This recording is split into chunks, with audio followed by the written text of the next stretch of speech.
Il était 20h à Pékin lors de la cérémonie d'ouverture des Jeux Olympiques d'été de 2008 et le ciel était complètement dégagé. Le Bird's Nest Stadium n'a pas de toit et s'il avait plu, ça aurait complètement gâché ce spectacle qui était parfaitement orchestré et qui avait coûté 100 millions de dollars. Mais ce ciel clair n'était pas une heureuse coïncidence ou le fait des hasards de la météo. En effet, 4 heures avant le début de la cérémonie, jusqu'à très tard dans la nuit, tous les nuages qui se rapprochaient dangereusement des abords de la ville ont été explosés par de puissants missiles remplis de produits chimiques. Dans la vidéo d'aujourd'hui, on va voir comment certains pays comme la Chine ou les Émirats Arabes Unis ont appris à éclater des nuages pour faire pleuvoir grâce au cloud seeding et comment ils cherchent à prendre le pouvoir sur la météo.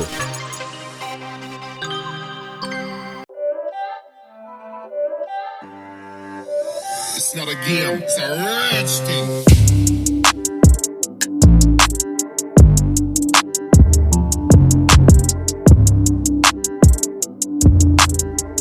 Comment le processus fonctionne pour faire pleuvoir des nuages. Les nuages se forment à partir de l'évaporation de l'eau qui monte, se refroidit et se condense.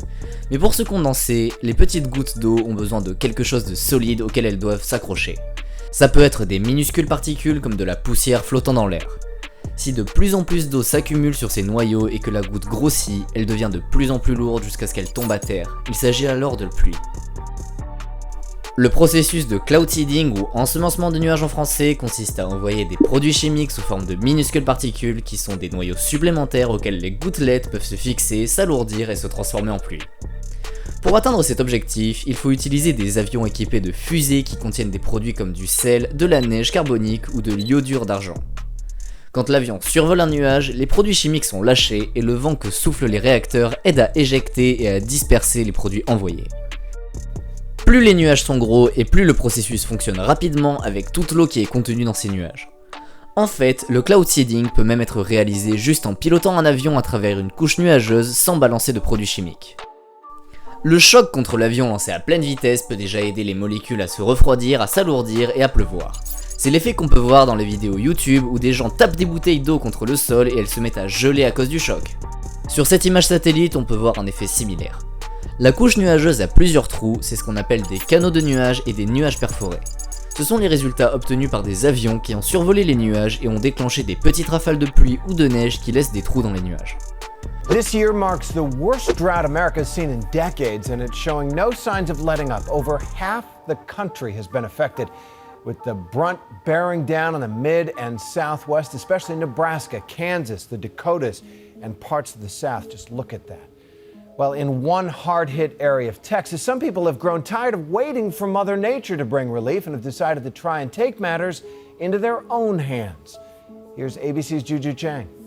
Craig Funky is flying me to the edge of a violent thunderstorm. You see how nice and crisp the top of that cloud is up there? Yeah. But the former commercial pilot isn't some adrenaline junkie courting danger. He's a cloud seeder, chasing this menacing storm to squeeze out extra rain for the drought-stricken farmland below. As a pilot going through school, you're taught to avoid thunderstorms. This is Craig's job, firing chemicals into the clouds in a controversial attempt to modify the weather. He's literally a rainmaker. Au JO de 2008, pourtant, aucun avion n'a été utilisé. Ce sont 1104 missiles contenant des produits chimiques qui ont été tirés dans les airs. Chez les scientifiques, un débat fait rage sur l'efficacité du cloud seeding.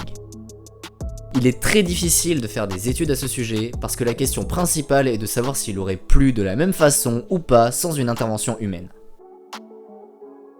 Until now, there is no way that you can measure the success rate for each individual clouds. There are no two clouds are the same, and you don't know, for example, before actually you see the cloud, is it going to rain by itself or not, and by how much? La quasi-impossibilité de faire des prévisions météorologiques de haute précision rend très difficile la collecte d'informations sûres pour fonder des études sérieuses sur l'efficacité du cloud seeding. N'empêche, il existe beaucoup de projets de cloud seeding partout dans le monde. En particulier dans les régions sèches qui souffrent d'un manque d'eau et encore plus dans les pays très riches, car bien entendu le processus coûte extrêmement cher. Ces pays espèrent faire pleuvoir ces nuages pour arroser leur culture. Les Émirats Arabes Unis par exemple, un pays avec un climat désertique, dirigent un programme de cloud seeding à l'échelle nationale et ils soutiennent financièrement les nouvelles recherches sur des technologies d'amélioration de la pluie. Le cloud seeding est aussi utilisé pour essayer d'atténuer les catastrophes météorologiques comme des sécheresses sévères. En Asie, la Thaïlande gère un programme de production de pluie géré par le gouvernement depuis 1955. Il a été introduit afin de sécuriser les récoltes car la plupart des terres agricoles de Thaïlande dépendent des précipitations. En parallèle, le cloud seeding est aussi utilisé pour minimiser les problèmes d'inondation en Thaïlande. Pour faire ça, il cible les nuages très tôt lorsque des inondations sont prévues. Ça s'est d'ailleurs produit au début de l'année 2020 en Indonésie après qu'une tempête ait inondé une grande partie de Jakarta. Mais il y a plus longtemps, le cloud seeding avait été utilisé dans un but bien différent. Se servir de la météo comme un avantage pendant la guerre. Cela a eu lieu pendant la guerre du Vietnam. C'était une tactique américaine secrète, l'opération Popeye. L'objectif était de prolonger la saison des moussons et de créer d'énormes inondations pour endommager les routes et créer des glissements de terrain. Les États-Unis ont surtout ciblé la piste Ho Chi Minh, qui était la principale route d'approvisionnement utilisée par le Nord-Vietnam pour infiltrer les troupes, ramener des armes et des fournitures dans le Sud-Vietnam. L'utilisation du cloud seeding comme arme de guerre a fait énormément de dégâts chez les civils et a soulevé de nombreuses questions éthiques et morales. En 1977, un accord international est signé par beaucoup de pays et il interdit l'utilisation militaire de ces procédés. Même si le cloud seeding est déjà très utilisé, les discussions scientifiques à propos de son efficacité restent constantes. Il y a aussi des discussions sur les risques sanitaires et les retombées écologiques possibles de l'utilisation de ces produits chimiques qui peuvent s'avérer toxiques. Beaucoup de scientifiques affirment qu'ils dégradent les sols, rendent toxiques et empêchent ensuite toute plante de pousser dans ces endroits. Ensuite, il y a des questions politiques auxquelles il faut répondre, du style est-ce qu'un pays détient des droits sur les nuages qui se déplacent sur son territoire ? Ce sont encore des questions théoriques, mais étant donné l'urgence de l'approvisionnement en eau dans de nombreuses régions et les conflits liés à l'eau déjà en cours concernant les fleuves qui traversent plusieurs pays, ça pourrait conduire à des conflits, voire des guerres dans le futur. Comme le réchauffement climatique entraîne des événements météorologiques de plus en plus extrêmes, il sera intéressant de voir s'il y aura davantage de recherche et d'investissement dans ce domaine.